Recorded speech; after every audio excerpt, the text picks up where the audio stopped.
and open my fridge to find 2 Belgian chocolate, well, 4 Belgian chocolate souffles. She's that unconfident that I can't do this. Can Sammi dance?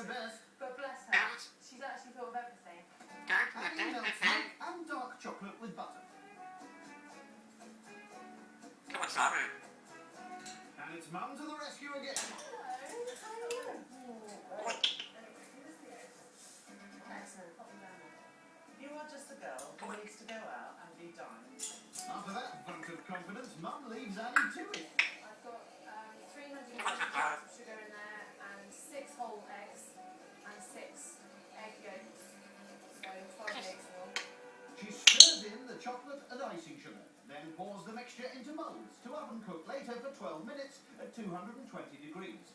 Annie will serve with fresh raspberries in vanilla syrup and creme fraiche. Then our host takes her duck out to rest. Smells really good. This is quite promising. So, with things looking up, finally, Annie begins her risotto for the starter by chopping onions, weighing out our orzo rice, and then rinsing. And once again, her pub chefs have given her some tips on cooking risotto.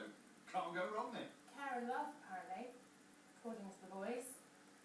Yeah, you've got to just be patient with it and take your time and don't butter. And don't